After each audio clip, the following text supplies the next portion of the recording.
The bullet shattered the window of the general store 3 inches from Willa Jenkins's head, and she knew with absolute certainty that staying in Central City, Colorado, would get her killed. She dropped to the floor behind a barrel of flour, heart hammering against her ribs as shards of glass rained down around her shoulders. Outside, she heard the laughter of men who thought terrorizing a woman was entertainment. This was the 4th incident in 2 weeks, and the town marshal had made it abundantly clear he had no intention of investigating. Her father's crimes had painted her with the same brush, and nothing she said or did would ever wash it clean. "You still in there, Jenkins?" A voice called from the street. "Your daddy stole from half this town before he ran off. Figure you owe us something for that." Willa pressed her back against the rough wood of the barrel, breathing slowly through her nose. She had $43 to her name, a rented room above the seamstress shop that she paid for with laundry work, and absolutely nowhere else to go. Her father had abandoned her 6 months ago after his scheme to sell fake mining claims had collapsed. He had vanished in the night, leaving her to face the consequences of his deception alone. The general store owner, Mr. Patterson, appeared from the back room with a broom, his expression more irritated than concerned. "You need to leave, Miss Jenkins. I cannot have you bringing trouble into my establishment." "Someone just shot at me," Willa said, her voice shaking despite her best efforts to control it, "through your window, and I will have to pay to replace it." He gestured toward the door with the broom handle. "Go on now." "I have been more than patient, but this is the end of it." Willa stood slowly, brushing glass from her dark blue dress. Her hands were trembling, and she curled them into fists to hide it. She had done nothing wrong except be born to the wrong man, but that sin alone was enough to make her an outcast. Women crossed the street to avoid speaking to her. The church congregation had made it clear she was unwelcome at services. Even the seamstress who employed her kept her hidden in the back room, washing and mending, never allowed to interact with customers. She walked to the door and paused with her hand on the frame, scanning the street outside. A group of men loitered near the saloon across the way, watching her with predatory interest. She recognized them as ranch hands from the Double Creek spread, men with too much time and too little supervision. One of them held a rifle loosely in his hands, and he grinned when he saw her looking. "There she is," he called out, "the little thief." "I never stole anything," Willa said, hating how small her voice sounded. "Your daddy did. Same thing." There was no point in arguing. She had learned that lesson thoroughly over the past months. She stepped out onto the boardwalk and turned toward the seamstress shop, keeping her pace measured and steady despite the urge to run. Running would only encourage them. She made it halfway down the block before one of them threw something. It hit her between the shoulder blades, and the smell told her it was horse manure before she even turned around. Laughter echoed off the false-fronted buildings. A woman standing outside the millinery shop made a sound of disgust, though whether it was directed at Willa or her tormentors was unclear. Willa kept walking. She would not cry. She would not give them that satisfaction. The seamstress shop was closed when she reached it, a note pinned to the door in Mrs. Callahan's neat handwriting. "Miss Jenkins, your services are no longer required. Please collect your belongings from your room by this evening." The words blurred in front of Willa's eyes. She read them 3 times, hoping they might change, knowing they would not. Mrs. Callahan had been her last employer. No one else in Central City would hire her, and without work she could not pay rent. Without rent she would be on the street. She let herself in through the side door and climbed the narrow stairs to the tiny room she had called home for the past 4 months. Her belongings fit into a single carpet bag: 2 dresses, a nightgown, a hairbrush, a small Bible her mother had given her before she died, and the $43 she kept hidden in a sock. She added the photograph of her mother, the only one that existed, and closed the bag with numb fingers. Where could she go? Denver was 60 miles away, but she had no guarantee of better treatment there. Her father's reputation might have spread. She had cousins in Kansas, but they had made it clear after her mother's funeral that they wanted nothing to do with her father's family. She could try to find work in one of the smaller mining camps, but a woman alone in those places faced dangers worse than ostracism. She sat on the edge of the narrow bed and allowed herself exactly 5 minutes to feel sorry for herself. Then she stood, picked up her bag, and walked back down the stairs. The street was busy with the late afternoon bustle of commerce. Wagons rolled past, kicking up dust that hung golden in the slanting sunlight. Men conducted business on the boardwalks. Women shopped with baskets over their arms.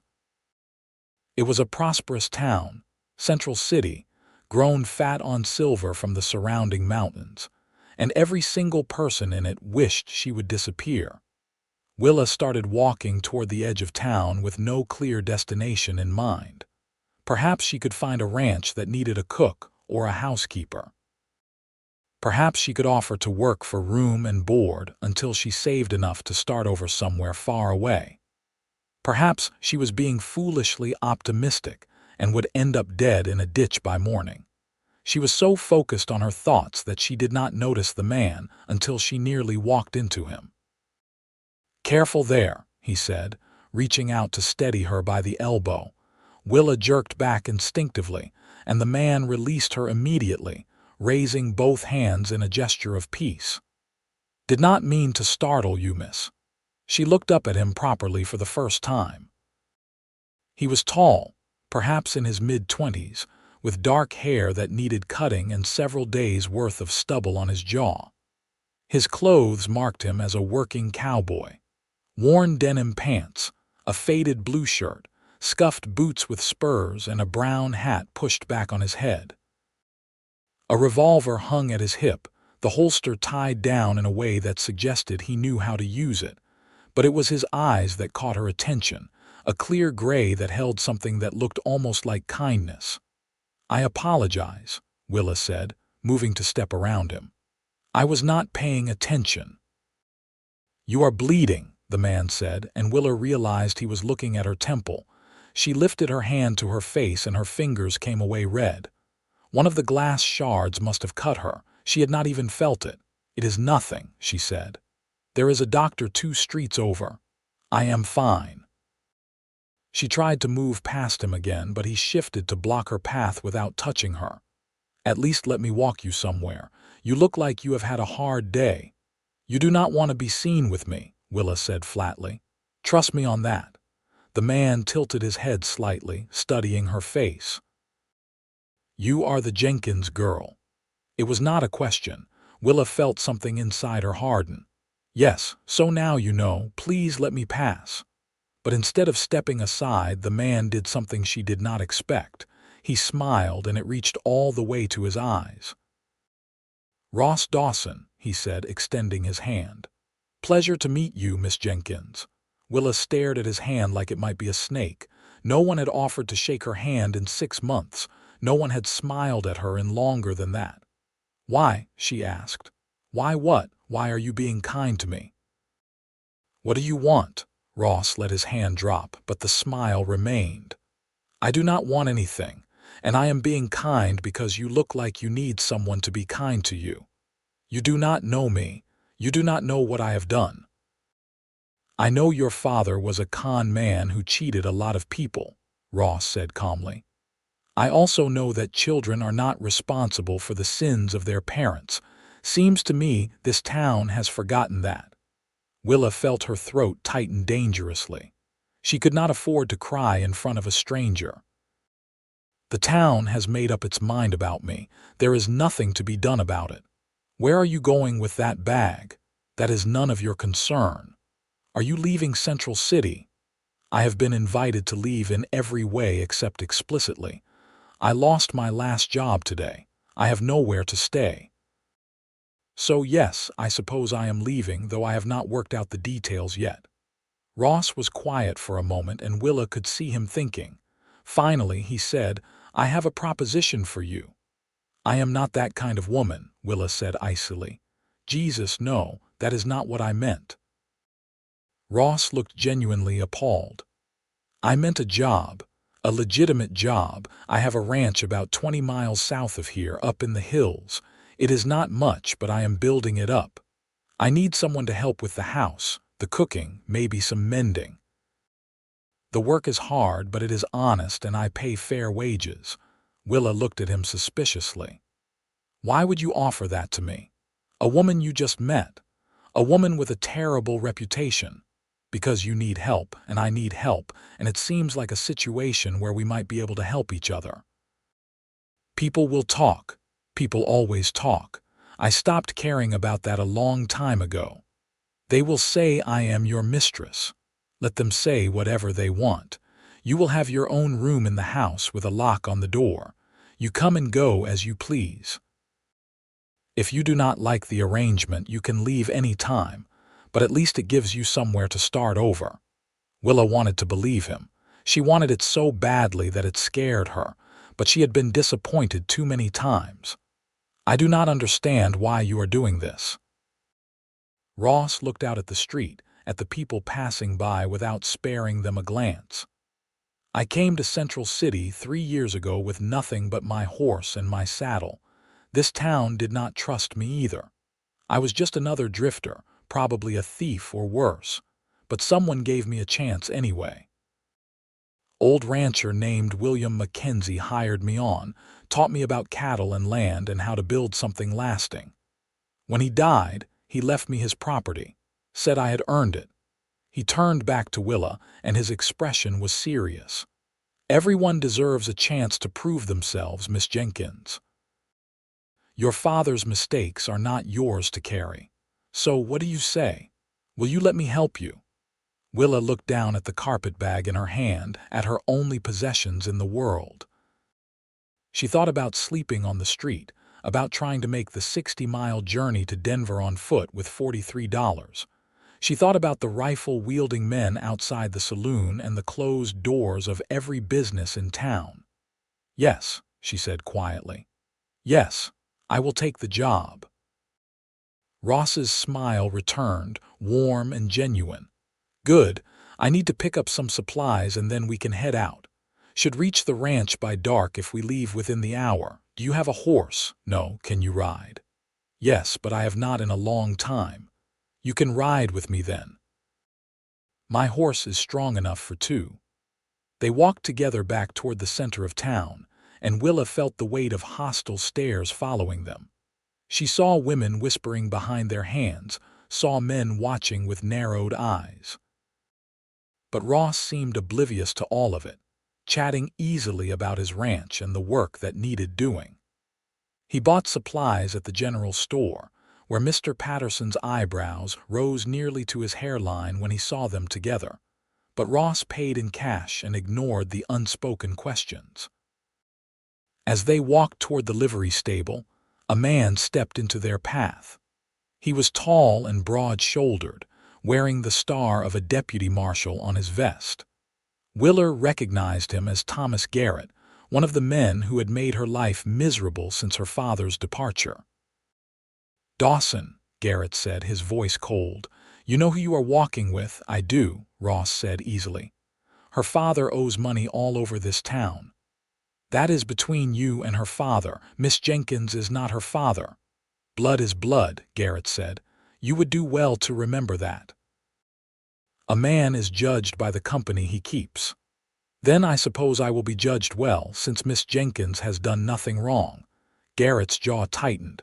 You have been warned, Dawson. Do not come crying to the marshal when she steals from you. I will keep that in mind, Ross said dryly. He stepped around the deputy, gesturing for Willa to follow. At the livery stable, Ross saddled a large bay gelding with efficient movements. The horse was clearly well cared for, its coat gleaming with health. Ross secured his supplies to the saddle, then swung up and extended his hand to Willa.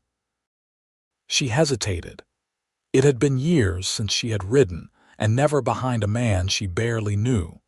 But the alternative was staying in Central City, and that was not really an alternative at all. She took his hand. His grip was strong and calloused, and he pulled her up behind him as though she weighed nothing. She settled onto the horse's back, acutely aware of how close she was to Ross, how she would need to hold on to him for the 20-mile journey. "You can hold on," Ross said over his shoulder. "I will not bite." Willa placed her hands tentatively on his waist. He nudged the horse into a walk, and they headed out of town at a steady pace. As Central City fell away behind them, Willa felt something she had not felt in months: hope. It was fragile and uncertain, but it was there. The ride took them through rolling hills covered in scrub pine and juniper. The late September air was crisp and cool, scented with sage. They followed a narrow trail that wound through valleys and over ridges, climbing gradually into higher country. Ross kept up a steady stream of conversation, pointing out landmarks and telling her about the land. He had 300 acres, he said, with good water from a creek that ran year-round. He was running about 50 head of cattle, planning to expand the herd next spring. "It is not a big operation," he said, "but it is mine. Every fence post, every acre, I built it all myself." "That must be satisfying," Willa said. "It is. Hard work, but satisfying. What about you? What did you do before all this happened?" Willa was quiet for a moment. "I helped my mother. She was a seamstress, very talented. She taught me to sew and mend. When she died 2 years ago, I kept up the business for a while, but my father's debts started piling up, and then he pulled his scheme and everything fell apart." "Did you know what he was planning?" "No. He never told me anything about his business. I thought he was actually helping people invest in legitimate mining claims. When I found out the truth, I tried to convince him to make it right, but he said it was too late. He said the money was gone and that staying would mean prison. So he left." "And left you to face the consequences?" "Yes." Ross was quiet for a long moment. Then he said, "That was a coward's choice. A real man would have stayed and faced what he did. It does not matter now. He is gone, and I have to figure out how to move forward." "You will," Ross said with confidence. "You are stronger than you think, Miss Jenkins." Willa did not feel strong. She felt exhausted and frightened and alone, but she appreciated the sentiment. They reached the ranch just as the sun was setting, painting the sky in shades of orange and pink. The ranch itself was modest but well-maintained. A small house built of logs sat on a rise overlooking a wide meadow where cattle grazed. A barn stood nearby, along with a corral and several outbuildings. A creek sparkled in the fading light, lined with cottonwood trees just beginning to turn yellow. "Home," Ross said, bringing the horse to a stop in front of the house. He dismounted and helped Willa down, and she stood for a moment just looking around. It was beautiful in a stark, honest way, the kind of place where a person could breathe. "Come on," Ross said, grabbing the supplies from his saddle. "I will show you around." The inside of the house was simple but clean. The main room served as both kitchen and living area, with a table, a few chairs, and a cookstove. A bookshelf stood against one wall, surprisingly full of volumes. 2 doors led off the main room. "That is my room," Ross said, pointing to one door. "This one will be yours." He opened the other door to reveal a small bedroom with a narrow bed, a dresser, and a window overlooking the creek. "Like I said, it has a lock. You can use it whenever you want." Willa set her carpetbag on the bed, running her hand over the quilt that covered it. "This is more than I expected." "I know what it is like to need a fresh start," Ross said from the doorway. "I want you to feel safe here." "Thank you," Willa said, and meant it. Ross showed her the rest of the property as darkness fell. The barn was neat and organized, the animals clearly well tended. He introduced her to the two horses, the bay gelding named Scout and a smaller mare named Daisy, along with a milk cow, some chickens, and an orange barn cat who watched them with suspicious yellow eyes. "That is Rufus," Ross said. "He is not friendly, but he keeps the mice down." They walked back to the house together and Ross lit the lamps. "Are you hungry? I am not much of a cook, but I can manage bacon and beans." "Let me," Willa said. "Cooking is one of the things I actually know how to do." She found the kitchen better stocked than she had expected. Ross watched from the table as she worked, preparing a simple but hot meal. They ate together, and the silence was comfortable rather than awkward. After dinner, Ross brought in wood for the stove and showed her where everything was kept. "I usually wake around dawn," he said. "I will be out working most of the day. Make yourself at home, explore, rest, whatever you need." "What would you like me to do?" "Whatever needs doing. Cooking, cleaning, mending, I will leave it to your judgment. I am not particular, Miss Jenkins. I just need help keeping things running." "You can call me Willa," she said. "Miss Jenkins makes me feel like a school teacher." Ross smiled. "Willa then, and you can call me Ross." That night, in the small bedroom with the door locked, Willa lay in the narrow bed and listened to the sound of the creek outside her window.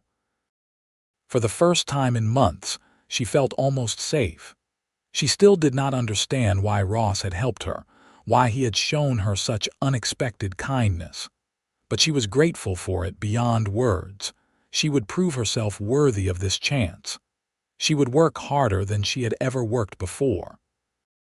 And maybe, just maybe, she could build a new life here in these quiet hills, far from the hatred of Central City.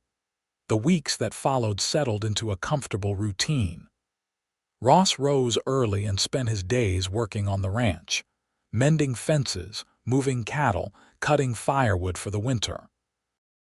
Willa kept the house, cooked the meals, and began tackling the mountain of mending that had accumulated. She also took over the garden, which had been neglected, and started preserving vegetables for the coming cold months. They talked during meals, tentative conversations that gradually grew more comfortable. Ross told her about growing up in Missouri, about drifting west after the war had taken his father and older brother. He spoke of the years he had spent working for other men, learning the skills he needed to run his own place. He was 26, he said, and had owned the ranch for just over a year. Willa shared her own stories more cautiously. She told him about her mother's skill with a needle, about the dresses she had made for the wealthy women of Central City. She talked about growing up without much money but with love and laughter. She spoke less about her father, though Ross never pressed. What surprised Willa most was how easy Ross was to be around. He did not expect anything from her beyond the work she did. He never looked at her with suspicion or doubt. He treated her like a person deserving of respect, and that alone was such a gift that she sometimes felt overwhelmed by it. October arrived with cold mornings and bright afternoons. The aspen trees in the high country turned gold, and the evenings grew long. Ross taught Willa to ride again, putting her on the gentle mare Daisy and leading her through the meadows. She was stiff and nervous at first, but the skill came back gradually. One evening, as they sat on the porch watching the sunset, Ross said, "You are good at this." "At what?"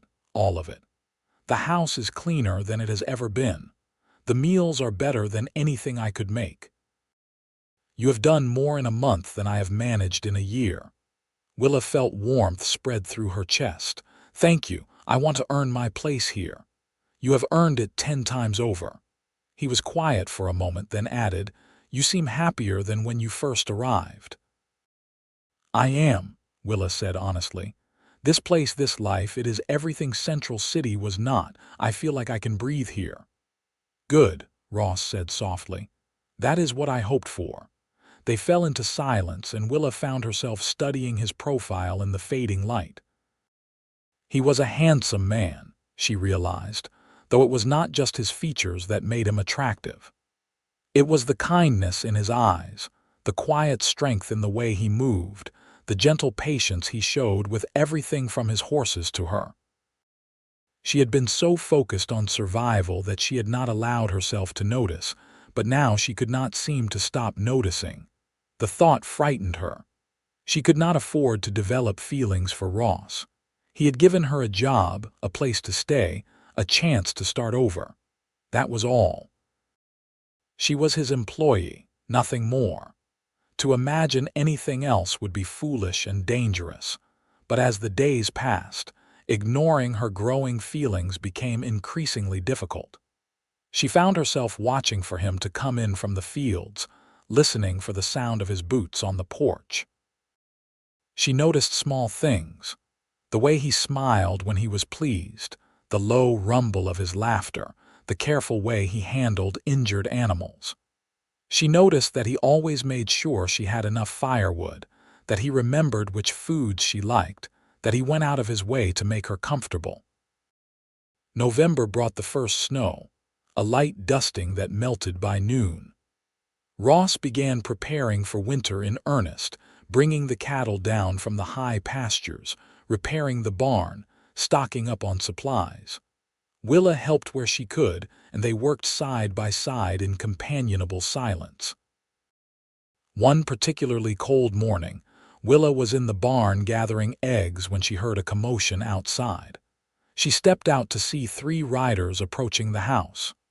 Her heart sank when she recognized them, men from Central City, including Deputy Garrett.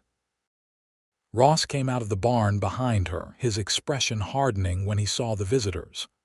"Stay here," he said quietly to Willa, but Willa followed him anyway. She would not hide. Garrett dismounted, his 2 companions remaining on their horses. "Dawson," he said, "we need to have a conversation." "About what?" "About the woman you are harboring. There have been complaints." "Complaints about what?" "Miss Jenkins has not been to Central City in over a month. Complaints that you are living in sin out here, that you have made her your whore." Ross's hand moved to his revolver and Garrett tensed. "You will take that back," Ross said, his voice dangerously quiet. "It is what people are saying." "Then people are lying. Miss Jenkins works for me. She has her own room, her own space. Not that it is any of your business or anyone else's." A woman living alone with a man. What else are people supposed to think? People could try thinking with something other than their worst impulses, Ross snapped. "But I suppose that is asking too much of Central City." Willa stepped forward. "Deputy Garrett, I understand that the town has concerns about my character, but I have done nothing wrong. I work here honestly, and Mr. Dawson has treated me with nothing but respect." Garrett looked at her with open contempt. "Your word means nothing, girl, not after what your father did." "Her word means something to me," Ross said. "And this is my property. You have no authority here. I have the authority to investigate wrongdoing." "Then go investigate some actual wrongdoing. There is none here." The standoff stretched for a long moment. Finally, one of the other men spoke up. "Leave it, Tom. We have done what we came to do. We delivered the message." Garrett remounted his horse, his expression sour. "You are making a mistake, Dawson. That girl is poison." "Get off my land," Ross said flatly. The 3 men rode off, and Willa felt her legs go weak. Ross turned to her immediately. "Are you all right?" "I am sorry," she said. "I should have known this would happen. I have brought trouble to your door." "You have not brought anything except hard work and good company. Garrett is a small-minded fool. But he is right about one thing. People will talk. Your reputation will suffer because of me." Ross caught her gently by the shoulders, forcing her to meet his eyes. "Willa, listen to me. I do not care what people say. I do not care what they think. You belong here. This is your home now if you want it to be." "But why?" The question burst out of her. Why do you care what happens to me? You barely know me." Ross looked at her for a long moment, and something shifted in his expression. "Because from the moment I saw you in Central City, looking so lost and so brave at the same time, I knew you deserved better than what that town was giving you. Because you remind me of what I was like when I had nothing. Because in the past 2 months, you have become the best part of my day. And because somewhere along the way, I stopped thinking of you as my employee and started thinking of you as something more." Willa's breath caught. "Ross, you do not have to say anything," he said quickly, releasing her and stepping back. "I know I am just a rancher with a small spread and rough manners. I know you probably think of me as just the man who gave you a job, but I wanted you to know how I feel, that you matter to me, more than you probably should." Willa felt tears burning in her eyes. "You think I am too good for you?" "Ross, you are the kindest, most decent man I have ever met. You took me in when no one else would. You treated me with respect when the whole world had decided I was worthless. You made me feel human again." "Willa, I think about you constantly," she said, the words tumbling out now that she had started. "I watch for you to come home. I find excuses to be near you. I lay awake at night wishing things could be different, that I could be more than just the woman you took pity on." "Pity?" Ross looked stunned. "Willa, I do not pity you. I admire you. You have faced things that would have broken most people, and you are still standing. You are strong and capable and kind, and being around you makes me want to be a better man." They stood staring at each other, and the space between them seemed to crackle with tension. Willa was acutely aware of every detail. The way the morning sun caught in Ross's dark hair, the rise and fall of his chest, the intensity in his gray eyes. "This is probably a mistake," she whispered. "Probably," he agreed. "People will talk even more. Let them. I do not want to ruin your life. You could never ruin anything, Willa. You only make things better." He reached out slowly, giving her every chance to pull away. When she did not, he cupped her face in his hands, his touch gentle and reverent. "Can I kiss you?" Willa nodded, not trusting her voice. Ross kissed her softly, carefully, like she was something precious. Willa felt warmth flood through her entire body. She had been kissed before, quick stolen kisses from boys in her youth, but this was entirely different. This felt like coming home. When they finally pulled apart, Ross rested his forehead against hers. "I have wanted to do that for weeks." "Me too," Willa admitted. "What do we do now?" "I do not know, but I do not want to go back to pretending there is nothing between us." "Neither do I." Ross stepped back reluctantly. "But I want to do this right, Willa. I want to court you properly. I want everyone to know that you are important to me, that my intentions are honorable." "Ross, we live in the same house. No one will believe your intentions are honorable no matter what you say." "Then maybe we should get married." Willa's eyes widened. "What?" Ross ran a hand through his hair, looking almost sheepish. "I am saying this all wrong. I am not proposing, not yet. But I am saying that I want a future with you. A real future. And if getting married sooner rather than later means you do not have to deal with people like Garrett calling you terrible names, then that seems like a good reason to me. You cannot marry me just to protect my reputation. I would not be marrying you just for that. I would be marrying you because I am falling in love with you, and I think maybe you feel something for me too." Willa's heart was racing. This was happening too fast. They had only known each other for 2 months. But at the same time, it felt entirely right. Ross was everything she had ever wanted in a man, everything she had thought she would never find. "I do feel something for you," she said quietly. "More than something. But Ross, marriage is serious. You should not rush into it." "I am not rushing. I know what I want, but I will wait as long as you need. We can court for a year if that makes you more comfortable. I just want you to know that I am serious about you, about us." Willa reached out and took his hand, threading her fingers through his. "Let us take it one day at a time." "But yes, I would very much like to be courted by you." Ross's smile could have lit the entire valley. "Yeah, yeah." He kissed her again, longer this time, and Willa felt the last of her walls crumbling. For the first time since her father had abandoned her, she allowed herself to believe that she might actually be happy. The next few weeks were the happiest Willa had ever known. Ross courted her with old-fashioned charm, bringing her wildflowers from the meadow, reading to her in the evenings from his collection of books, teaching her to shoot so she could defend herself if needed. They talked for hours about everything and nothing, learning each other's stories and dreams. Ross was a patient teacher and a thoughtful companion. He made her laugh with stories about disastrous attempts at cooking before she had arrived. He listened intently when she talked about her mother and the skills she had learned.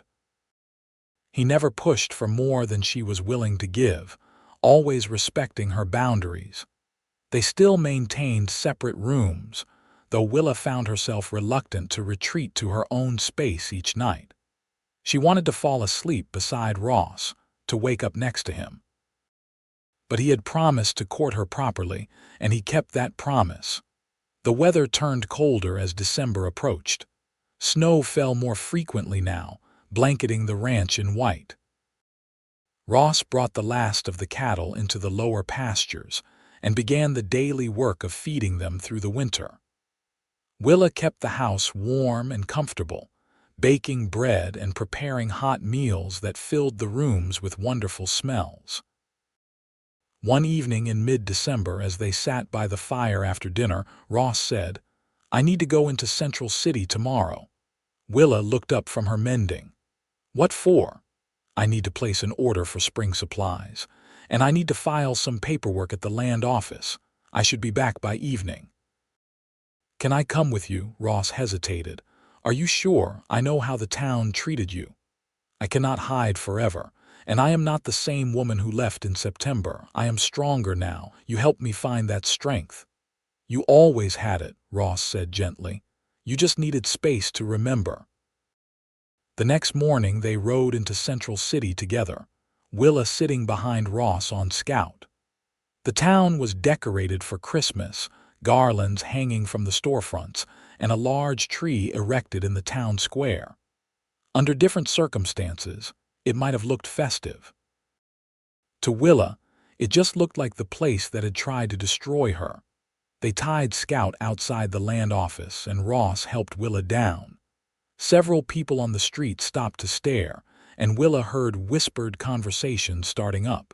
She lifted her chin and took Ross's offered arm. Inside the land office, the clerk's eyes widened when he saw them. "Mr. Dawson, Miss Jenkins." "I need to file some papers," Ross said, his tone brooking no argument. "And I would appreciate it if you treated Miss Jenkins with the same courtesy you show any other customer." The clerk flushed but nodded. The paperwork was completed quickly and they stepped back out onto the street. They made it halfway to the general store before Deputy Garrett intercepted them again.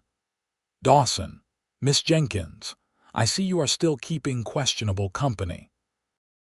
"And I see you are still making that everyone else's problem," Ross said coolly.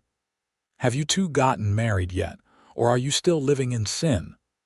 Willa felt Ross tense beside her, but before he could speak, she said, "Our living arrangements are none of your concern, Deputy.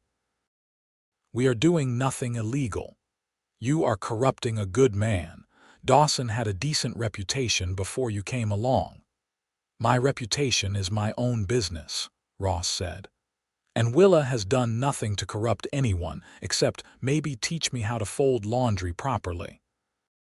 A few people nearby laughed and Garrett's face reddened, but before he could respond, a woman's voice cut through the tension. "Thomas Garrett, you ought to be ashamed of yourself."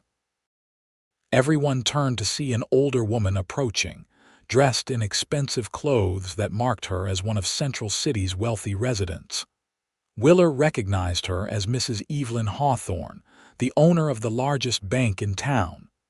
"Mrs. Hawthorne," Garrett said, clearly taken aback. You were harassing these young people. I have been watching this town's treatment of Miss Jenkins since her father left, and I have been appalled by it. She is not responsible for her father's crimes. But Mrs. Hawthorne, surely you lost money in Jenkins's scheme." "I did. $500, in fact. But that was my poor judgment in believing him, not his daughter's fault. Miss Jenkins was as much a victim as any of us." She turned to Willa. "My dear, I owe you an apology. I should have spoken up months ago." Willa was too stunned to respond immediately. Finally, she managed, "Thank you, Mrs. Hawthorne. That means a great deal. Are you working for Mr. Dawson?" "Yes, madam." "And is he treating you well, better than I deserve?" "Nonsense. You deserve to be treated well." Mrs. Hawthorne turned to Ross. "Mr. Dawson, you are a good man for giving this girl a chance. The world needs more men like you." "Thank you, madam," Ross said, though he looked as surprised as Willa felt. Mrs. Hawthorne fixed Garrett with a stern look. "Deputy, I suggest you find some actual crime to investigate and leave these two alone. Do I make myself clear?" "Yes, madam," Garrett muttered. The older woman nodded and walked away, and the crowd that had gathered began to disperse. Garrett gave them one last glare before stalking off. Willa let out a breath she had not realized she was holding. "That was unexpected." "That was amazing," Ross said, squeezing her hand. "See, not everyone in Central City is against you." They completed their errands without further incident, though Willa was intensely aware of the stares and whispers that followed them. Some people were hostile, but others seemed merely curious. A few even nodded politely as they passed. On the ride home, Willa found herself thinking about Mrs. Hawthorne's words. Maybe the whole town was not as united in their hatred as she had believed. Maybe there were people who had doubted the wisdom of blaming her for her father's crimes, but had been too afraid to speak up. Mrs. Hawthorne's support might give them permission to show kindness. Or maybe she was being too optimistic. Time would tell. That night, as they prepared for bed, Ross caught Willa's hand. "I am proud of you. The way you handled yourself today, it was impressive. I was terrified the whole time. You did not show it. You were dignified and strong. I had you beside me. That made all the difference." Ross pulled her close, wrapping his arms around her. Willa rested her head against his chest, listening to the steady beat of his heart. They stood like that for a long moment, just holding each other. "Marry me," Ross said softly. Willa pulled back to look up at him. "What?" "I know I said I would wait. I know we have only been courting for a few weeks. But Willa, I am certain. I want to spend my life with you. I want to wake up beside you every morning and fall asleep next to you every night. I want to build this ranch into something real, something we can be proud of together. I want children with you, a family, a future. So marry me, please." Willa felt tears sliding down her cheeks. "Ross, are you sure? Marrying me will not make your life easier. People will still talk." "I do not care about easy. I care about you. So, what do you say, Willa Jenkins? Will you be my wife?" Willa thought about everything that had happened since that day in September when Ross had walked into her life. She thought about the kindness he had shown her, the respect he had given her, the way he made her feel valued and loved. She thought about the future he was offering, a future she had never dared to imagine. "Yes," she whispered. "Yes, I will marry you." Ross kissed her with a fierce joy that took her breath away. When they finally broke apart, he was grinning. "We should do it soon, before Christmas if we can. That is less than 2 weeks away." "Is that a problem?" Willa laughed, feeling lighter than she had in years. "No, it is not a problem. 2 weeks is perfect." They spent the next days preparing for the wedding. Ross rode into Central City again, this time to speak with the preacher. He returned with good news. Reverend Matthews had agreed to perform the ceremony at the ranch, saying that any couple who wanted to marry before God deserved his blessing. Willa used the money she had saved to buy fabric and spent her evening sewing a simple but beautiful wedding dress in cream-colored cotton. Ross cleaned the house until it shone, and he even built a small arbor outside, decorating it with evergreen branches. Mrs. Hawthorne sent word that she would like to attend the wedding if they did not object. Willa was touched by the gesture and sent back an invitation. A few other people from town also asked to come, people who had remained neutral during the worst of her troubles and now wanted to show their support. The morning of December 21st dawned clear and cold, with fresh snow sparkling on the ground. Willa woke early in her small room, butterflies dancing in her stomach. Today she would marry Ross. Today she would begin a new life as his wife. She dressed carefully in her new gown, which fit perfectly. She had embroidered tiny flowers around the neckline and cuffs, adding a touch of elegance. She brushed her dark hair until it shone, then pinned it up in a simple style. She had no jewelry except her mother's small silver locket, which she clasped around her neck. When she emerged from her room, Ross was waiting in his best clothes: dark pants, a white shirt, and a vest. His hair was neatly combed and he was clean-shaven. When he saw Willa, his eyes went wide. "You are beautiful," he said, his voice rough with emotion. "You are not so bad yourself," Willa said, smiling. The guests began arriving mid-morning. Mrs. Hawthorne came in an elegant carriage, bringing with her a basket of food for the celebration. Several ranch families from the surrounding area showed up, people who knew Ross and respected him. Even a few townspeople from Central City made the journey, including, to Willa's surprise, Mr. Patterson from the general store. "I wanted to apologize, Miss Jenkins," he said quietly. "I should not have thrown you out. You did nothing to deserve that." "Thank you," Willa said, meaning it. Reverend Matthews arrived at noon and they gathered outside under the arbor Ross had built. The day was cold but beautiful, the sun shining brightly on the snow. Willa stood beside Ross, her hand in his, and listened as the Reverend spoke about love and commitment and the sacred bond of marriage. When it was time for vows, Ross spoke clearly and confidently. "I, Ross Dawson, take you, Willa Jenkins, to be my wife.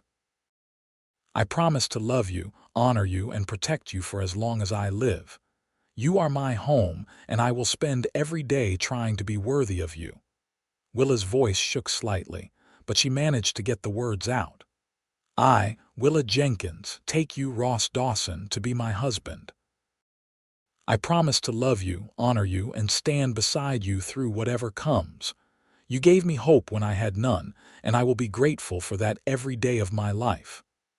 By the power vested in me, I now pronounce you husband and wife," Reverend Matthews said. "Ross, you may kiss your bride." Ross pulled Willa into his arms and kissed her thoroughly, not caring that they had an audience. The gathered crowd applauded and cheered, and Willa felt her heart swell with happiness. The celebration that followed was warm and joyful. Mrs. Hawthorne had brought enough food to feed an army, and people ate and talked and laughed. Ross never left Willa's side, his hand always on her arm or her waist, as if he could not quite believe she was real. As the sun began to set and the guests prepared to leave, Mrs. Hawthorne pulled Willa aside. "My dear, I want you to know that you have friends in Central City. Not everyone was cruel to you, and those of us who remained silent should have done more. I hope you will give the town another chance." "I appreciate that, Mrs. Hawthorne, and I will consider it. But right now I am happy here with Ross." "Of course you are. He is a good man, and you two are clearly meant for each other." The older woman squeezed Willa's hand. "Be happy, my dear. You deserve it." When the last guest had departed, Ross and Willa stood on the porch watching the stars emerge in the darkening sky. Willa leaned against her husband, savoring the word, and Ross wrapped his arms around her from behind. "How does it feel to be Mrs. Dawson?" he asked. "It feels right.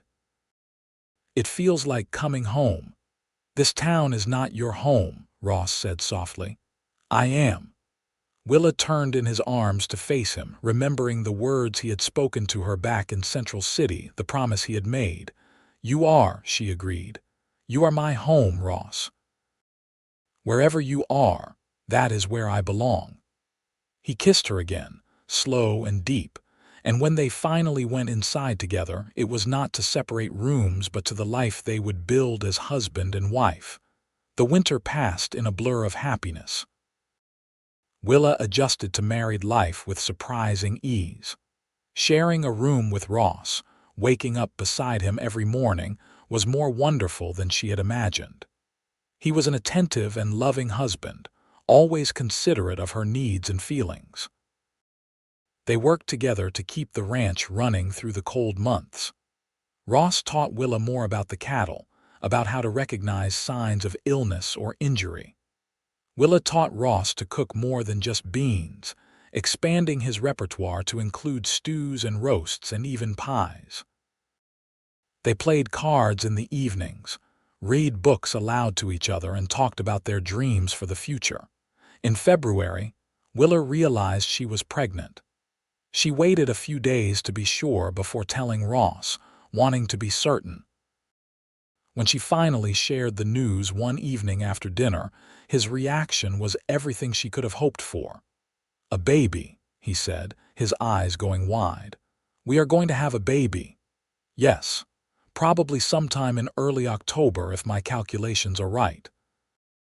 Ross let out a whoop of joy and picked her up, spinning her around before carefully setting her down again. "I am going to be a father. Willa, this is the best news. You are happy." "Happy, I am thrilled. A little terrified, but thrilled." They talked late into the night about names and plans, about how they would need to add on to the house to make room for a nursery. Ross's excitement was infectious, and Willa found herself looking forward to motherhood with anticipation rather than fear. Spring arrived with the usual mud and new life. The cattle had calves, the garden needed planting, and there was endless work to be done. Ross hired a ranch hand to help with the workload, a young man named Samuel who was grateful for the steady employment. With extra help, Ross was able to spend more time with Willa as her pregnancy progressed. In April, they made another trip into Central City for supplies. Willa was showing now, her condition obvious, and she braced herself for more hostility. But to her surprise, people were mostly kind. Women she did not know congratulated her. The owner of the mercantile insisted on giving her a small blanket for the baby, refusing payment. "Things have changed," Ross observed as they rode home. "I think people realized they were wrong about you." "Or they just like babies," Willa said with a smile. "Maybe both."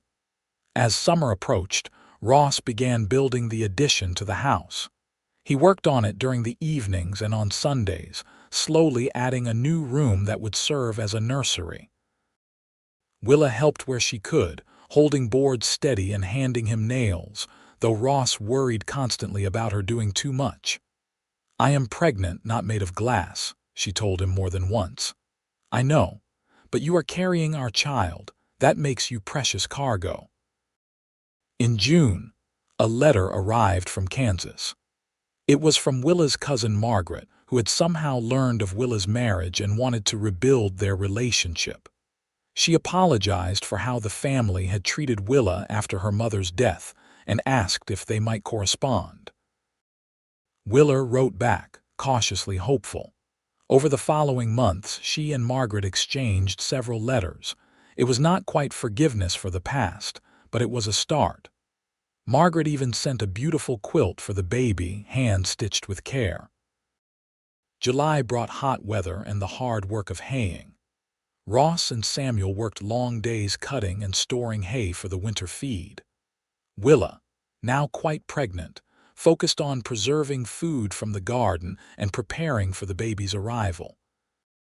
She sewed tiny clothes and blankets, hemmed diapers, and organized the new nursery.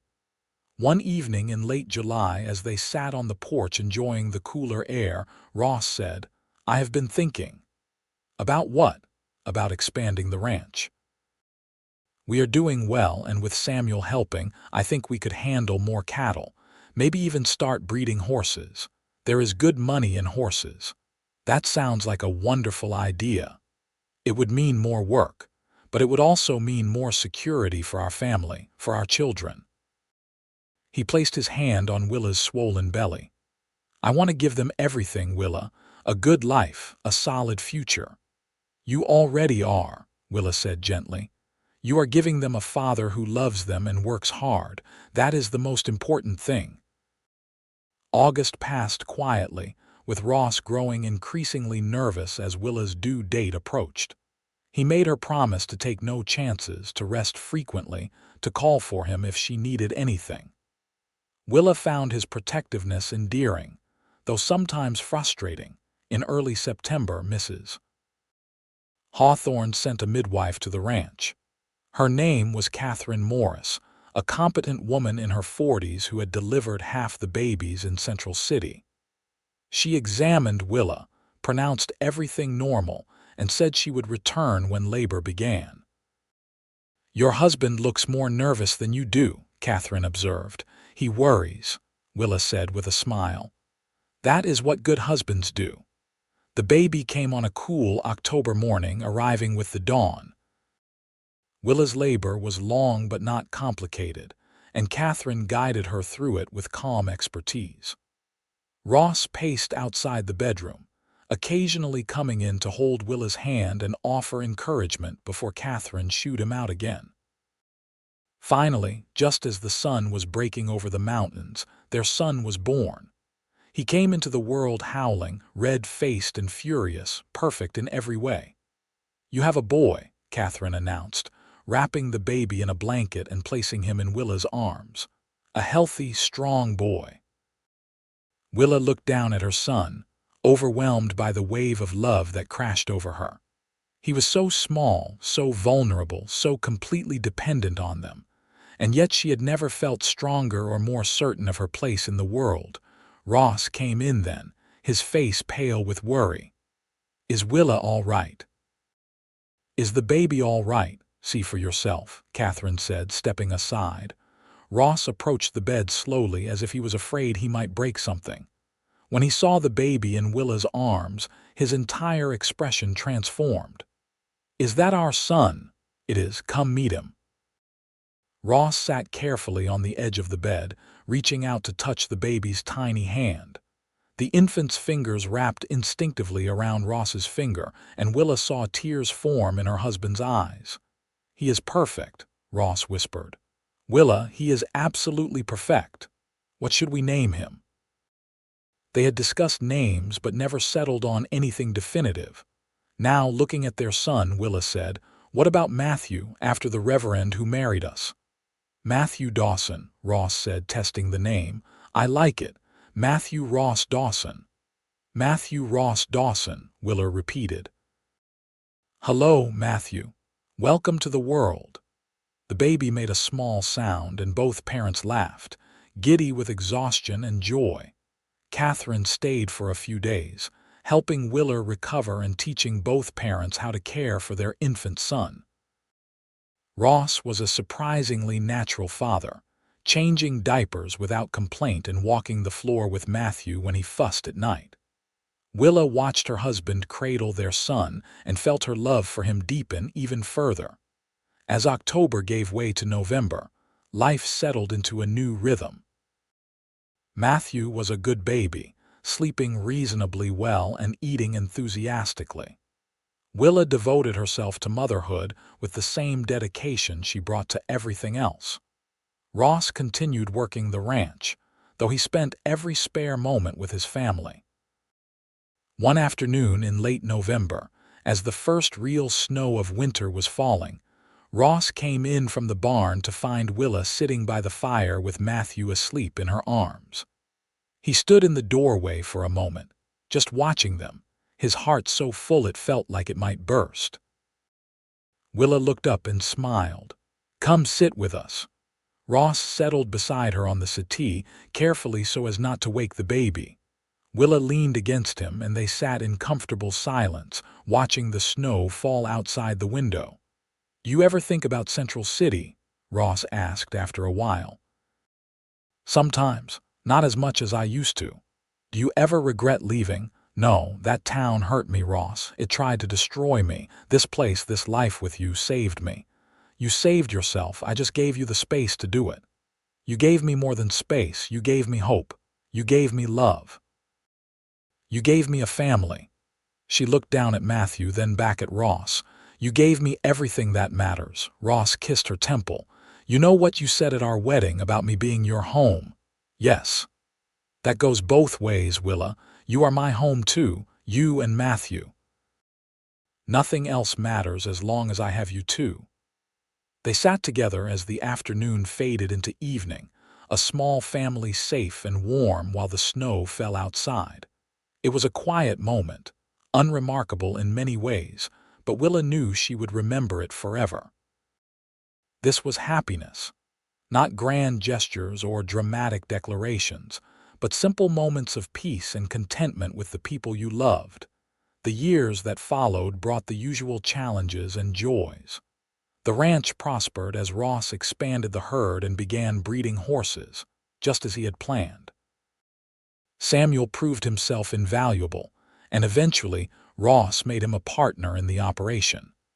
The additional income allowed them to make more improvements to the property. Matthew grew into a lively, curious toddler who followed his father everywhere. He learned to walk holding onto Ross's hands, took his first solo steps chasing the barn cat, and spoke his first word at 14 months. Dada.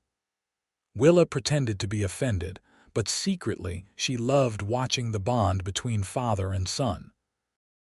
In the spring of Matthew's second year, Willa became pregnant again.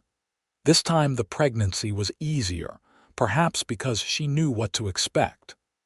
Their daughter was born in January of 1877, arriving during a snowstorm that nearly prevented Catherine from reaching the ranch in time. They named her Charlotte, after Willa's mother, and she was as different from Matthew as could be. Where he had been loud and demanding, she was quiet and content. She had Ross's gray eyes and Willa's dark hair, and from the beginning she had both her parents wrapped around her tiny finger. With 2 children, life at the ranch became busier and more chaotic. But it was a good chaos, filled with laughter and love. Ross built another addition to the house, giving each child their own small bedroom. Willa juggled motherhood with her other responsibilities, grateful for Ross's constant support. Central City continued to evolve in its relationship with them. The hostility had faded almost completely, replaced by acceptance and even respect. Ross had earned a reputation as a fair and honest rancher, and Willa was known for her kindness to neighbors in need. They were no longer outsiders, but valued members of the community. In 1879, Mrs. Hawthorne passed away. She left a generous sum of money to Willa in her will, along with a letter expressing her admiration for the life Willa had built and apologizing again for not doing more to help sooner. Willa cried when she read it, touched by the gesture. She and Ross used the money to build a new barn and purchase breeding stock for their growing horse operation. That same year brought news that shocked them both. Willa's father had been found. He had been living in San Francisco under an assumed name, running another con. This time, however, he had been caught and sentenced to 10 years in prison. The marshal in Central City contacted Willa to inform her, asking if she wanted to press charges for abandonment. Willa considered it carefully before declining. Her father was already facing justice for his crimes. She had built a life without him, and she saw no reason to involve herself in his punishment now. "Are you sure?"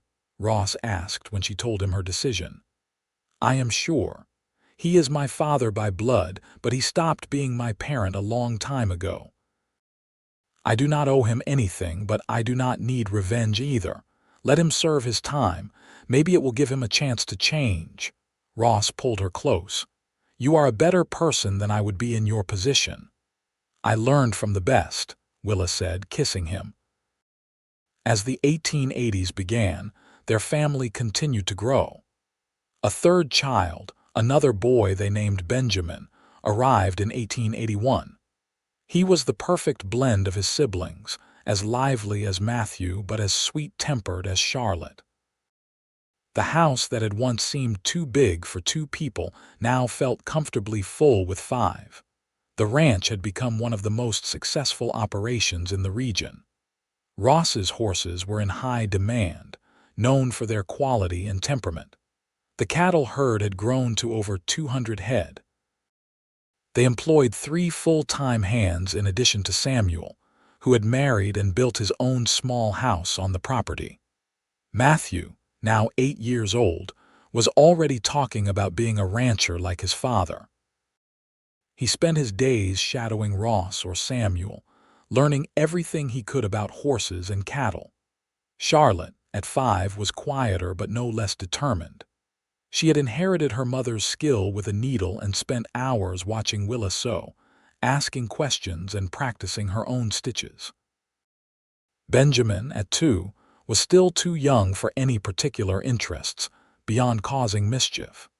He had a talent for getting into places he should not be and a charming smile that usually got him out of trouble. One evening in late summer, after the children were in bed, Ross and Willa sat on the porch as they had so many times before. 15 years had passed since that day in Central City when Ross had offered Willa a job, and their lives had been transformed beyond recognition. "Do you remember what you said to me that first day?" Willa asked, her head resting on Ross's shoulder. "I said a lot of things. Which part are you thinking of? You said I looked like I needed someone to be kind to me. You did. You looked lost and brave and beautiful all at once. I was so suspicious of you. I could not understand why anyone would help me. And now I understand that some people are just good. You saw someone in need and you helped because that is who you are. You are the best man I have ever known, Ross Dawson." Ross turned to kiss her, still as tender as he had been 15 years ago. "I am the lucky one, Willa. You made my house a home. You gave me a family. You gave my life meaning beyond just work and survival." "We gave those things to each other," Willa said.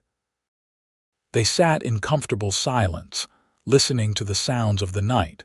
Crickets singing, the distant lowing of cattle, the wind rustling through the cottonwoods by the creek. The moon was bright overhead, casting silver light across the valley. "I never told you this," Ross said after a while, "but when I first saw you in Central City, before I even spoke to you, I had this feeling. Like I was standing at a crossroads and whatever choice I made in that moment would change everything. And you chose to help me. Best decision I ever made. Every good thing in my life came from that choice." Willa thought about the frightened, desperate woman she had been, and the strong, confident woman she had become. She thought about the journey from Central City to this porch, from loneliness to love, from despair to hope. It had not been easy, and there had been moments when she thought she would not survive. But she had survived, and more than that, she had thrived. "Do you think the children will understand someday?" she asked. "How lucky we are, how precious this life is." "I hope so. But even if they take it for granted, that will be okay. That means we did our job right, making them feel safe and loved enough to take those things for granted." "When did you become so wise?" Ross laughed. "I am not wise, I just know what matters. And what matters is right here, you, our children, this life we built together." As if on cue, they heard a small voice from inside the house. "Mama, I had a bad dream." Willa stood with a smile. "That is Charlotte. I will go settle her. I will come with you."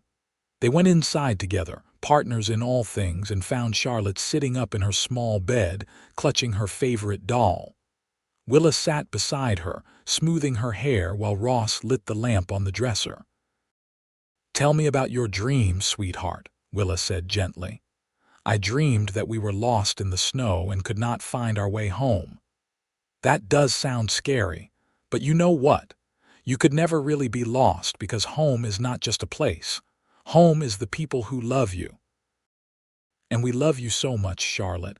Papa and I will always find you no matter what. Promise?" "I promise. And Papa promises too.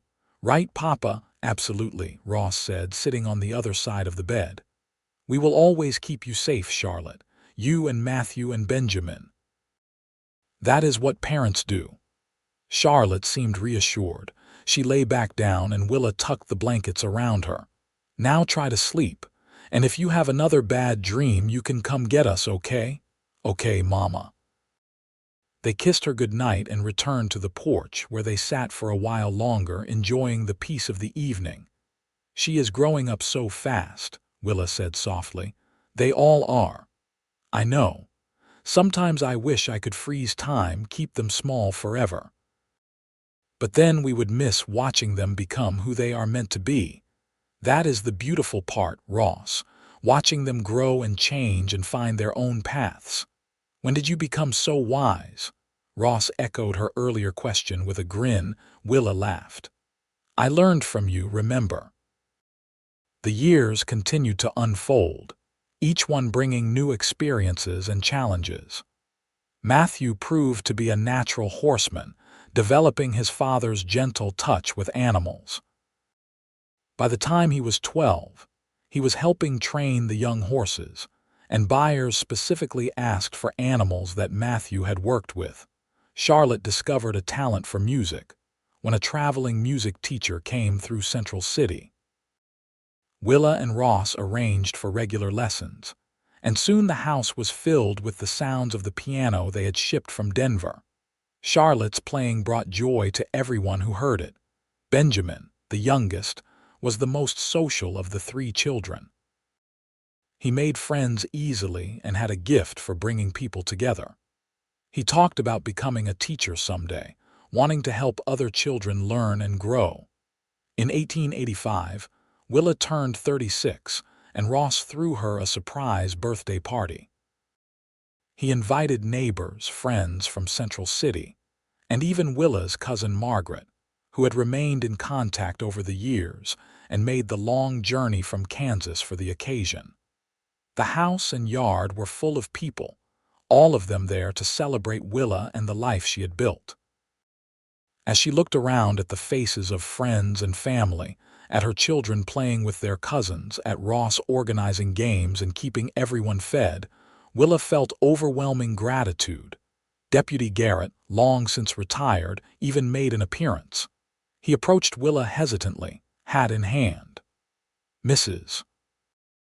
Dawson, I wanted to apologize. For how I treated you all those years ago, I was wrong and I am sorry." Willa could have held a grudge. She certainly would have been justified, but she thought about the kindness Mrs. Hawthorne had shown her, about the second chance Ross had given her, and she chose grace over bitterness. "Thank you for saying that, Mr. Garrett. I appreciate the apology and I accept it." Garrett looked relieved. "You have built a good life here. Your children are a credit to you and your husband." After he left, Ross came to stand beside Willa. "That must have been difficult." "It was. But it also felt good, letting go of that old anger. I do not want to carry it anymore." "That is because you have a big heart, Willa Dawson." The party lasted well into the evening, and when the last guest had departed and the children were asleep, Ross and Willa collapsed onto the porch swing, exhausted but happy. "That was wonderful," Willa said. "Thank you for doing that. You deserve to be celebrated. You deserve to know how much you are loved." "I do know. Every single day I know because you show me." Ross took her hand, running his thumb over her knuckles. They had been married for 16 years, and the calluses on both their hands told the story of those years. Hard work, dedication, perseverance, but also love, partnership, and unwavering commitment to each other. "I have been thinking," Ross said. "What would you say to taking a trip? Just the two of us." Margaret said she would be happy to watch the children for a week or two. "We could go to Denver, maybe even further, see some new places." Willa considered it. They had never been away from the ranch for more than a day or two, never taken time just for themselves. The idea was both exciting and nerve-wracking. "Could we really leave for that long? Samuel can handle things here. The children would be fine with Margaret, and I think we have earned a little adventure, do not you?" "Yes," Willa said, warming to the idea. "Yes, I think we have." They made the trip the following spring, leaving in early May when the weather was pleasant and the ranch work was manageable. Margaret arrived with her own 2 children, and Willa spent a week preparing, making sure everyone knew what to do and where everything was. The journey to Denver took 2 days by train, and Willa was amazed by how much the city had grown since she had last seen it. Ross had booked them a room in a nice hotel, and they spent a week exploring, visiting museums, attending theater performances, eating at restaurants, and simply enjoying each other's company without the constant demands of children and ranch work. It was wonderful to have Ross's undivided attention, to talk without interruption, to remember what it felt like to be just the two of them. They talked about their early days together, remembering how uncertain and fragile everything had seemed. They talked about their dreams for the future, for the ranch, and for their children. One evening, as they walked through a park near their hotel, Ross stopped suddenly and pulled Willa into his arms. "What was that for?" she asked, laughing. "I just wanted to hold you, to remember this moment. Sometimes in the busyness of daily life, I forget to appreciate what we have. But standing here with you, away from everything else, I am reminded of how lucky I am." "We are both lucky," Willa said. "We found each other when we both needed finding." They returned to the ranch refreshed and reconnected, ready to dive back into their busy lives. The children had done well with Margaret, though they admitted the house had been much quieter without their parents. Benjamin, in particular, was clingy for a few days, as if afraid his parents might disappear again. As the 1880s drew to a close, changes came to Central City and the surrounding area. The silver boom was beginning to fade, and some families were leaving for other opportunities. But the ranching community remained strong, and Ross's operation continued to thrive. Matthew, now 17, was taking on more responsibility at the ranch. He had grown into a tall, capable young man with his father's work ethic and his mother's compassion. Girls in town had started to notice him, but he seemed more interested in horses than romance. Much to his parents' amusement, Charlotte, at 14, was becoming a beautiful young woman. She still loved music, but she had also developed an interest in teaching. She helped at the small school in Central City, working with younger children and discovering a gift for education. Benjamin, at 11, was the peacemaker of the family. When his siblings argued, he was the one who found compromises. When neighbors had disputes, he was the one who helped them see each other's perspectives. He had a wisdom beyond his years, and both Ross and Willa were proud of the person he was becoming. In 1889, Willa received word that her father had been released from prison. He had served his full sentence and was reportedly working as a clerk in a San Francisco boarding house, trying to rebuild his life. The letter asked if Willa would be willing to correspond with him.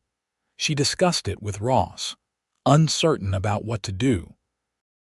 "Part of me wants to forgive him, to give him another chance, but another part of me is still so angry about what he put me through." "You do not have to decide right now," Ross said. "And whatever you decide, I will support you." Willa thought about it for several weeks before finally sitting down to write a letter. It was brief and carefully worded, saying that she was willing to exchange letters, but that rebuilding trust would take time. She told him about her life, about Ross and the children and the ranch, but kept the details vague. She was not ready to let him fully back into her world, but she was willing to leave the door open. Her father wrote back with a letter full of regret and apology. He took responsibility for his actions and expressed pride in what Willa had accomplished despite his failures. The correspondence continued sporadically over the following years, never quite healing the rift between them, but at least bridging it enough for some measure of peace. As the new decade began, Ross and Willa celebrated 20 years of marriage. They held a small party at the ranch, surrounded by their children, their employees who had become like family, and friends from throughout the region. It was a joyful evening filled with music, laughter, and love. Later, after everyone had gone home and the children were in bed, Ross and Willa walked down to the creek, just as they had done countless times over the years. The water sparkled in the moonlight, and the air was sweet with the scent of wildflowers. 20 years, Ross said, shaking his head in wonder. "It seems like both forever and no time at all." "I know what you mean. Sometimes I still feel like that frightened girl you found in Central City, and sometimes I look at our life and cannot believe how far we have come." "You were never just a frightened girl. You were strong even then. You just needed someone to remind you."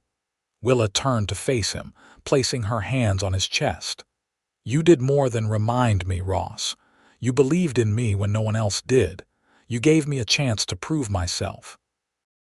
You loved me even when I could not love myself. That was easy. You have always been easy to love." "Liar," Willa said fondly.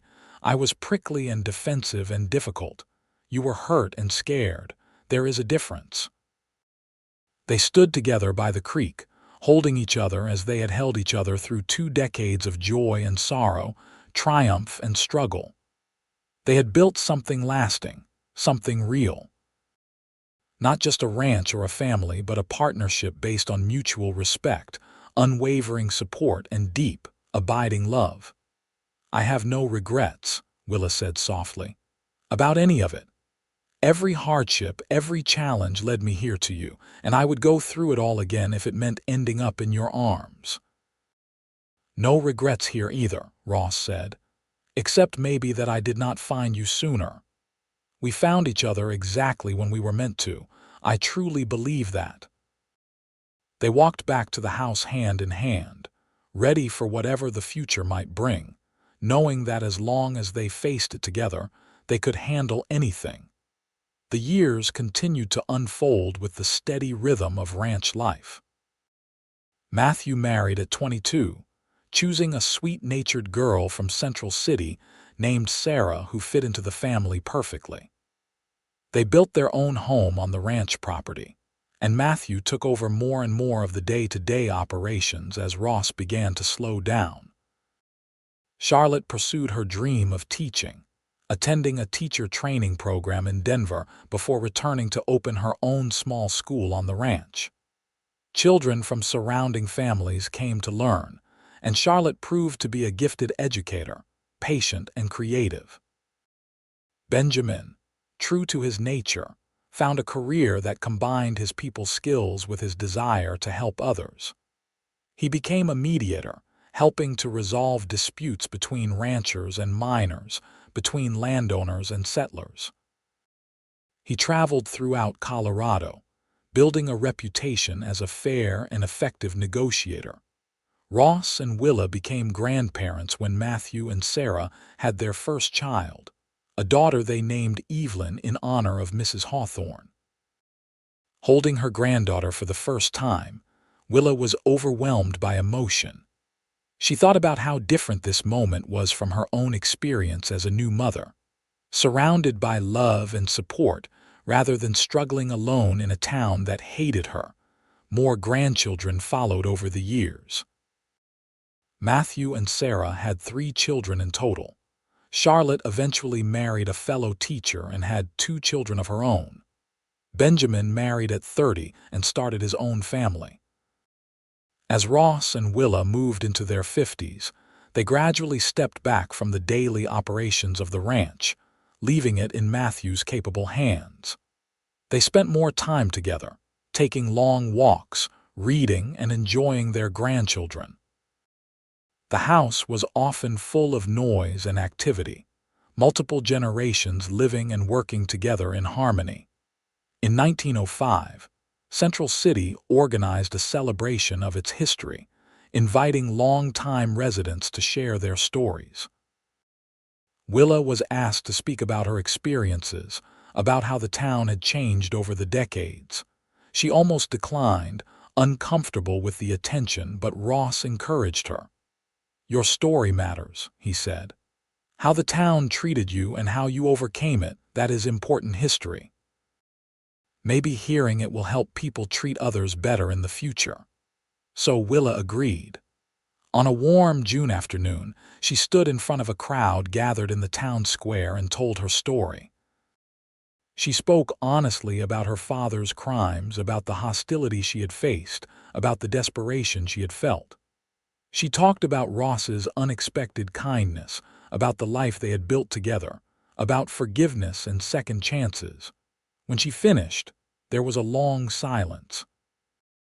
Then someone started clapping, and soon the entire crowd was applauding. People came up afterward to thank her for her courage, to apologize for their own past cruelty or silence, to tell her she had inspired them. Walking home that evening, Willa felt a weight lift that she had not even realized she was carrying. She had made peace with Central City, with her past, with all the pain and struggle. It was done. She was free. Ross and Willa celebrated their 40th anniversary in 1911. By then, they had 8 grandchildren and 1 great-grandchild, and their ranch had grown into one of the most respected operations in Colorado. The party held in their honor drew people from across the state, all coming to celebrate the couple who had become legends in their own right. But for Ross and Willa, the greatest joy was not the success or the acclaim. It was the quiet moments, sitting together on the porch, watching the sunset, holding hands as they walked to the creek, lying in bed at night, talking about everything and nothing. After 40 years of marriage, they were still each other's favorite person, still deeply in love. "We did all right, did not we?" Ross said one evening as they watched their grandchildren play in the yard. "We did better than all right. We built something beautiful." "You know what I think about sometimes," Ross said. "That day in Central City when I saw you on the street, what if I had just kept walking? What if I had not stopped to help? But you did stop. That is who you are, Ross. You see someone in need and you help. My life would have been so empty without you. I did not even realize how lonely I was until you filled that loneliness." Willa leaned her head on his shoulder, comfortable and content. "You saved my life that day. You know that, do not you? If you had not offered me that job, I do not know what would have happened to me. You would have survived. You are stronger than you ever gave yourself credit for. Maybe. But I would not have thrived. I would not have found happiness. You gave me that. You gave me everything." "This town is not your home," Ross said, repeating the words he had spoken to her decades ago. "I am." "Yes," Willa agreed. "You are my home, Ross Dawson, today, tomorrow, and always." They sat together as the sun set behind the mountains, painting the sky in brilliant shades of orange and pink and gold. 40 years had passed since that September day when a desperate woman and a kind man had met on the streets of Central City. 40 years of love and laughter, of challenges overcome and dreams fulfilled. The grandchildren eventually came running up to the porch, asking for cookies and stories. Willa and Ross obliged, as they always did, delighting in the noise and energy of young life. This was their legacy, not just the ranch or the land, but the family they had created, the love they had shared, the example they had set. That night, lying in bed beside the man she loved, Willa reflected on the journey that had brought her here. From desperation to hope, from loneliness to love, from a woman trapped in a town that hated her to a woman surrounded by family and respect. It had not been easy, and there had been many dark moments along the way. But every struggle, every tear, every moment of fear had been worth it to arrive at this place of peace and contentment. Ross pulled her close, and she nestled against him, listening to the steady beat of his heart. It was the same heart that had opened to her 40 years ago, offering her kindness when she had needed it most. The same heart that had loved her faithfully through decades of life together. "I love you," she whispered into the darkness. "I love you too," Ross replied. "More today than yesterday, and less than tomorrow." Willa smiled at the familiar phrase, one they had said to each other countless times over the years. It was true. Their love had only grown deeper and stronger with time, weathering every storm and celebrating every joy. As she drifted off to sleep, safe and warm in her husband's arms, Willa sent up a silent prayer of gratitude, for second chances and unexpected kindness, for love that healed old wounds, for a home not built of wood and stone, but of loyalty and devotion and unwavering commitment. She had been lost, but she had been found. She had been broken, but she had been made whole. And all because a cowboy with gray eyes and a kind heart had looked at a frightened woman and seen someone worth saving. That was the greatest gift of all, being seen, being valued, being loved for exactly who she was. Ross had given her that gift, and she had spent 40 years trying to give it back to him. They had saved each other, really, creating together a life neither could have built alone. And in the end, that was what home truly meant. Not a place on a map, but a person whose heart beat in rhythm with your own. For Willa, home would always be Ross. And for Ross, home would always be Willa. Together, they had built something that would endure long after they were gone. A legacy of love, of perseverance, of proving that kindness and compassion could triumph over cruelty and prejudice. Their children and grandchildren would carry that legacy forward, passing it down through generations. The ranch would continue. The land would remain. But most importantly, the love that Ross and Willa had shared would echo through time, a testament to the power of two people choosing each other, over and over again, through all the days of their lives. And so they lived, happily and fully, savoring each day they were given, grateful for the journey that had brought them together and the life they had created. From that first desperate moment in Central City to this peaceful evening in their golden years, their story had been one of transformation and redemption, of finding home in the most unexpected place, in each other's hearts. The moon rose over the Colorado mountains, casting silver light across the ranch that Ross and Willa had built with their own hands and filled with their love. In the house, 3 generations slept peacefully, secure in the knowledge that they were loved and protected. And in the master bedroom, 2 people who had been strangers 40 years ago held each other close, their hearts beating as one, home at last in the truest sense of the word.